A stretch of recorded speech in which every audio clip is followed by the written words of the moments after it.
Ruwiya an Ibnu Abbas radhiyallahu anhuma, diriwayatkan dari Sayyidina Ibnu Abbas radhiyallahu anhuma, annahu qala alaihi salam, sesungguhnya telah bersabda siapa Rasulullah sallallahu alaihi wasallam, awwalu ma kutiba bil qalami fil lauhil mahfuz bi amrillahi ta'ala. Adapun kalimat pertama yang ditulis bil qalami dengan qalamnya Allah, fil lauhil mahfuz, di lauhil mahfuz, di papan yang terjaga, yaitu di tempat berkumpulnya segala amal perbuatan manusia, bi amrillahi ta'ala, dengan perintah Allah subhanahu wa ta'ala. Inni anallahu la ilaha illa ana, adalah lafaz inni anallah, sesungguhnya aku adalah Allah, la ilaha illa ana, tidak ada Tuhan selain aku, Muhammadun abdi, sedangkan Muhammad itu adalah hambaku, wa rasuli, dan utusanku, wa khirati min khalqi, dan pilihanku dari makhlukku. Jadi kalimat ini di lauhil mahfuz itu catatan yang pertama kali ditulis. Inni anallah la ilaha illa ana Muhammadun abdi wa rasuli wa khirati min khalqi. Ini tulisan. Oleh karenanya, manis taslama li qada'i, barang siapa yang berserah diri li qada'i, terhadap qada'ku, terhadap keputusanku, kata Allah, wa sabara ala bala'i, dan bisa bersabar atas balaku, wa syakara li na'ma'i, dan bersyukur terhadap segala nikmat-nikmatku, aktabahu shadiqan, maka aku akan mencatat terhadap orang itu shadiqan, termasuk orang-orang yang jujur, orang-orang yang siddiq. Siddiq ini termasuk orang-orang yang dipastikan masuk ke surga Allah Subhanahu wa taala. Wa ab'atsahu ma'as shadiqin, dan aku akan membangkitkan terhadap orang itu ma'as shadiqina, bersama orang-orang siddiq, orang-orang yang jujur, yaumal qiyamati, pada hari kiamat, wa adkhalahul jannata, dan aku akan memasukkan orang tersebut ke surga. Ini jaminan bagi orang-orang yang bisa menerima keputusan Allah, bisa sabar ketika mendapat musibah, menerima bala Allah, bisa mensyukuri terhadap nikmat yang telah diberikan Allah. Maka hadiahnya adalah kita akan digolongkan bersama orang-orang siddiq dan akan dimasukkan ke surga Allah Subhanahu wa ta'ala. La in syakartum la azidannakum wa la in kafartum inna adzabi lasyadid. Ketika kita bersyukur terhadap nikmat-nikmat yang telah diberikan Allah, niscaya akan Allah tambah. Dan ketika kita kufur terhadap nikmat Allah, maka sesungguhnya adabku sangat pedih, kata Allah Subhanahu wa taala. Wa man lam yastaslim, tetapi barang siapa yang tidak menerima atau tidak berpasrah diri kepada Allah, tidak terima liqadai, terhadap keputusanku, kata Allah, walam yasbir, dan dia tidak bisa sabar ala balai atas balak-balakku, walam yashkur ala na'mai, dan ia tidak bisa bersyukur terhadap nikmat-nikmatku, fal yakhruj min tahti samai, maka keluarlah dari bawah langitku, waliyat lu barabban siwai, dan agar supaya dia mencari Tuhan selain aku, kata Allah. Ini ancaman dari Allah. Kalau sabar terhadap bala, bersyukur terhadap nikmat yang diberikan Allah, maka Allah menjanjikan hadiah surga. Tapi orang yang tidak bisa menerima terhadap keputusan Allah, tak bisa sabar terhadap bala Allah, tak bisa bersyukur terhadap nikmat-nikmat yang telah diberikan Allah, maka ancaman Allah adalah silakan keluar dari bawah langitku, kata Allah. Cari Tuhan selain aku. Mau lari kemana kita? Karena langit dan bumi ini ciptaan Allah Subhanahu wa ta'ala. Kalimat ini menunjukkan bahwa ancaman Allah yang begitu keras kepada kita bagi orang yang tidak mau bersyukur kepada Allah Subhanahu wa ta'ala dan tidak bisa menerima terhadap bala Allah Subhanahu wa ta'ala. Kenapa ini bisa Allah mengancam sampai segitunya kepada manusia? Karena memang makhluk ini diciptakan oleh Allah, Bapak Ibu sekalian. Manusia ini diciptakan sebagai makhluk yang paling sempurna. Di dalam surat At-Tin itu dijelaskan wattini wazzaitun wa turi sinina wa hadzal baladil amin. Demi buah tin dan buah zaitun, demi bukit Tursina, dan demi kota Mekah yang damai ini. Wa hadzal baladil amin. Laqad khalaqnal insana fi ahsani taqwim. Itu ada jawab qasam di situ bahwa sungguh Allah telah menciptakan manusia itu pada sebaik-baik bentuk. Tsumma radadnahu ila asfala safilin. Kemudian Allah menjatuhkan, menjerumuskan orang itu kepada sehina-hinanya, serendah-rendahnya. Illal ladzina amanu wa amilus sholihat. Kecuali yang tidak akan dijatuhkan oleh Allah menjadi orang hina adalah orang-orang yang beriman dan orang-orang yang beramal soleh di situ. Karena diciptakan sebaik-baik bentuk, maka manusia ini bisa menaklukkan semua makhluk yang ada di bumi ini. Bahkan bisa menaklukkan langit dan bumi. Ketika kita berbicara tentang kekuatan, apalah artinya manusia kalau dibanding kuda, kalau dibanding kerbau dan selainnya? Tidak ada apa-apanya kita. Tetapi karena kita diberi kesempurnaan oleh Allah, maka kemudian kita bisa menaklukkan itu. Apa kesempurnaannya? Dijelaskan di dalam kitab Nasaihul Ibad bahwasanya arba'atun jawahirun fi jismi bani Adamah. Kata Imam Nawawi Al-Bantani, ada 4 permata yang terdapat di dalam diri manusia, wa yaziluha arba'atu asya. Tetapi 4 permata ini juga akan sia-sia, tidak ada gunanya ketika kita melakukan 4 perkara. Yang pertama apa? Mutiara yang ada pada diri manusia yang banyak tidak disadari oleh manusia itu. Yang pertama adalah al-aqlu, akal pikiran. Kalau soal kuat tadi udah dijelaskan, tidak ada apa-apanya kita dengan binatang seperti kerbau, kuda.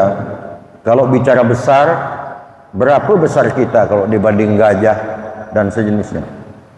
Tapi semua bisa ditaklukkan. Kenapa? Karena ada akal pikiran. Manusia diberi cara oleh Allah dengan akalnya.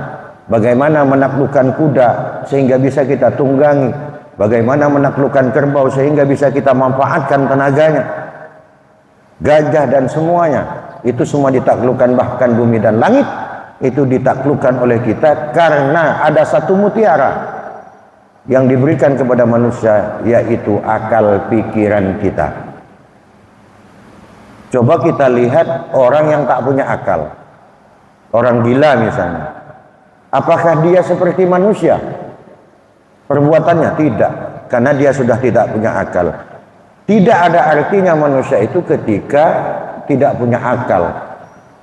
Tidak menjadi manusia yang sempurna manusia itu ketika tidak memanfaatkan akalnya dengan baik. Apa yang menjadi penyebab hilangnya mutiara yang bernama akal pikiran ini? Kata ulama, kata Imam Nawawi Al-Bantani, fal ghadabu yaziluhal aqlah. Jadi kebencian, kemarahan itu akan merusak akal. Tidak ada orang yang lagi emosi, yang lagi marah, dia akan menggunakan akal pikirannya, tidak ada, Pak. Di mana-mana orang kalau sudah emosi, justru yang merasuk setan ke akal pikirannya, sehingga setan yang mengendalikan dia, maka sifat dia bukan sifat manusia lagi, tapi sudah sifat binatang buas. Maka setelah orang itu ikut terhadap kemarahannya itu, setelah selesai itu yang ada itu pasti penyesalan. Maka kata Allah melalui para ulamanya, kalau kita ingin menjadi manusia yang sempurna, maka mutiara yang satu ini harus dijaga, yaitu akal pikiran. Jangan suka marah, jangan suka emosi, bentar-bentar marah, bentar-bentar emosi. Jadi agama mengajarkan itu, yang mutiara yang pertama. Yang kedua, mutiara itu apa? Mutiara yang ada pada diri manusia ini, yaitu ad-din, agama.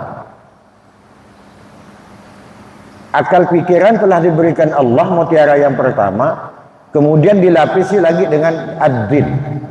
Din inilah, agama inilah yang mengarahkan manusia.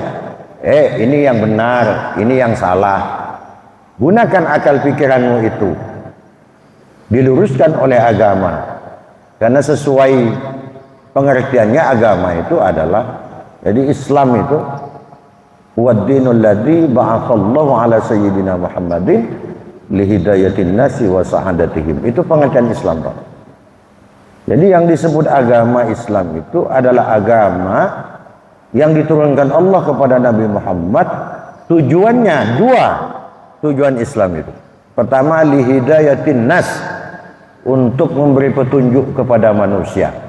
Ketika petunjuk Islam diikuti, maka fungsi kedua dari Islam itu akan kita dapatkan, wali sa'adatihim, dan untuk kebahagiaan manusia.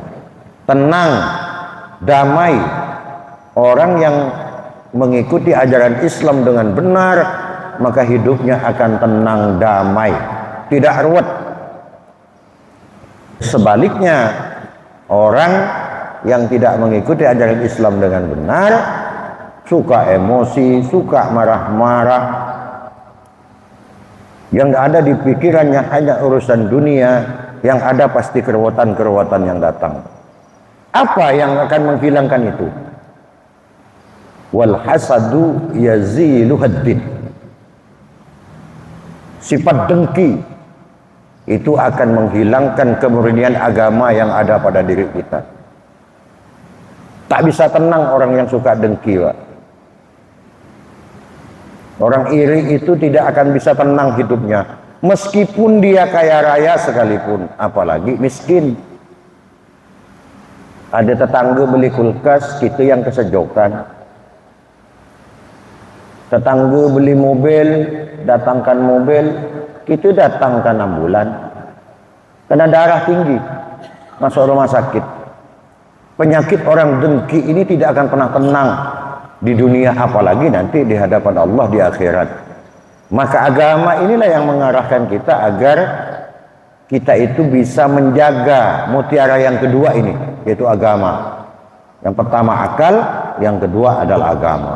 Yang ketiga, Mutiara yang diberikan Allah sehingga manusia itu menjadi sempurna itu adalah al-haya, rasa malu.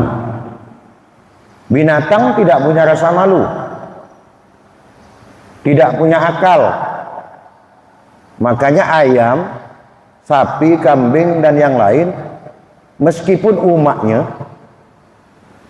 kalau dia udah besar dinaik ya Pak, karena tak punya akal, tak punya agama, tak punya rasa malu, tak peduli. Yang penting betina. Kalau ke sapi itu mau mau bibinya, tak peduli ya. Jadi manusia ketika tidak bisa membedakan mana orang tuanya, mana bibinya, ya berarti macam sapi. Maka rasa malu ini mutiara ketiga, kata Imam Nawawi, yang harus dijaga oleh manusia itu. Apa yang akan menghancurkan rasa malu yang ada di diri manusia itu? Wa yaziluha at-tama, yang akan menghancurkan, menghilangkan rasa malu kepada manusia itu adalah sifat toma, sifat tamak, rakus. Kata ulama, toma itu ada 3 huruf. Yang pertama huruf to, yang kedua huruf mim, yang ketiga huruf ain. Toma, to itu perutnya besar. Di sifat orang toma itu perutnya besar. Yang dipikirkan hanya perut, yang dipikirkan hanya yang enak-enak, yang senang-senang. Toma itu sifatnya orang yang tamak, yang rakus itu. Yang huruf kedua apa kata ulama? Mim. Mim itu dilambangkan dengan tangan tergenggam. Artinya pelit, medit. Kalau punya orang mau diambil dia, yang punya dia tak bisa keluar. Itu orang tamak, genggam tangannya. Bersedekah tak mau. Itu orang toma, orang rakus. Yang ketiga hurufnya ain. Ain itu mulutnya tengangak gini. Punya orang diintai itu, orang tamak itu. Ngangak mulutnya. Tak peduli dia mau halal mau haram. Bantai terus, mulutnya tengangak gini. Itulah sifat orang rakus, orang tamak itu. Seperti hurufnya, huruf to, huruf mim, dan huruf ain. Maka orang yang punya sifat toma, kata ulama itu, kata Syekh Nawawi Al-Banten, itu akan menghilangkan rasa malu. Tidak punya lagi malu dia. Jadi pemimpin tak peduli lagi dia mau korupsi, mau apa, mau haram. Yang dimakan misalnya uang rakyatnya, misalnya, tak peduli Pak. Karena rasa malunya sudah tidak ada pada dirinya. Itulah orang tamak. Menjadi pemimpin sewenang-wenang. Orang tamak. Gitu. Maka sifat tamak itu akan menghilangkan rasa malu. Yang merupakan mutiara ketiga yang ada pada diri manusia. Yang terakhir, yang keempat adalah wal amalus sholih, yaitu perbuatan baik. Amal soleh seperti kita berjemaah, iktikaf di masjid seperti ini, suka bersedekah, puasa, dan ibadah-ibadah yang lain, itu amal soleh. Itu adalah mutiara Pak. Ketika kita diberi kekuatan, diberi taufik oleh Allah untuk senantiasa melakukan ibadah, maka sesungguhnya Allah telah memberi satu mutiara yang sangat berharga kepada manusia. Seandainya Allah tidak berkenan menjadikan kita suka beribadah seperti ini, tidak akan Bapak sampai malam ini di sini. Tak mungkin Bapak berjemaah di Masjid Agung ini. Paling enggak bareng-bareng nonton TV, atau jalan kemana, atau ke tempat-tempat yang dilarang Allah. Tapi karena diberi kekuatan itu, mutiara itu diberikan kepada kita, sehingga kita tenang, pengen terus ke masjid, pengen jemaah terus, pengen ikut pengajian, pengen selalu melakukan kebaikan, datang terus.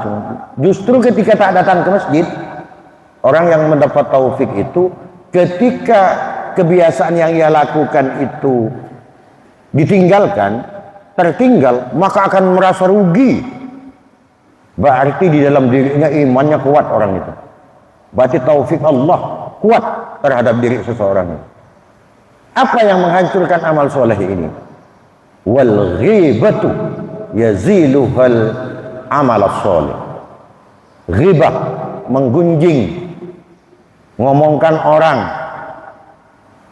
itu yang akan mengkikis, menghabiskan amal-amal kebaikan kita yang sudah susah payah kita lakukan. Maka kul khairan aw liyasmut. Kalau ngomong, kalian ngomong yang baik-baik ya. Kalau tak bisa ngomong baik, bagus diam, tak usah ngomong. Daripada buat dosa, baik diam.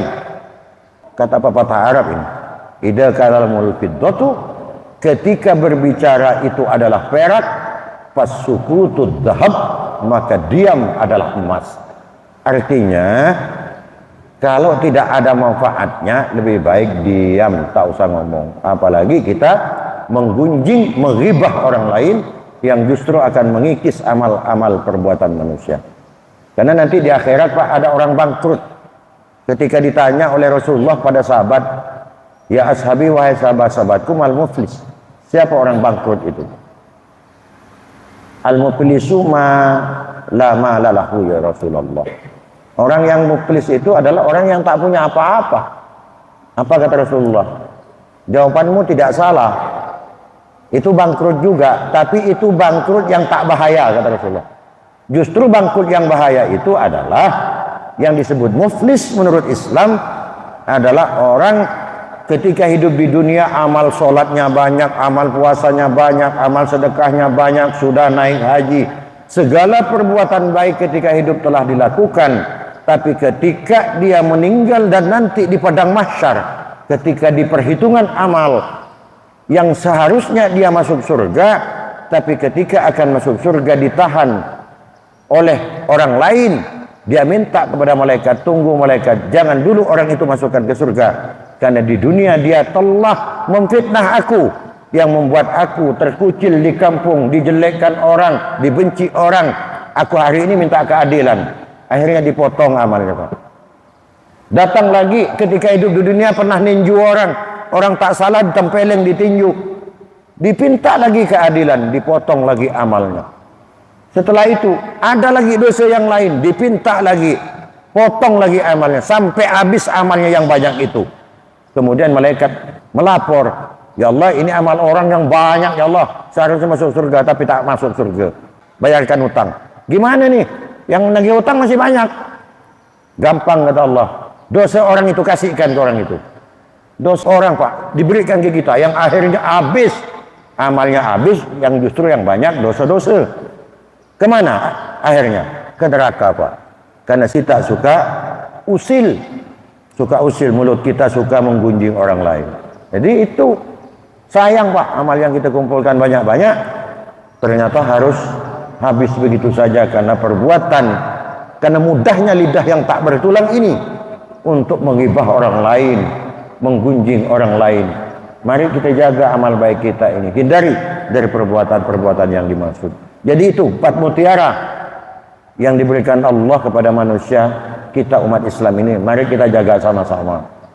Jangan sampai mutiara yang indah ini yang diberikan kepada kita justru hancur karena perbuatan 4 tadi.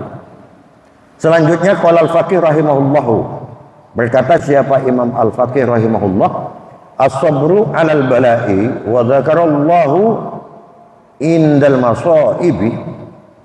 Adapun orang yang sabar atas bala dari Allah dan selalu berzikir kepada Allah ketika menghadapi musibah-musibah.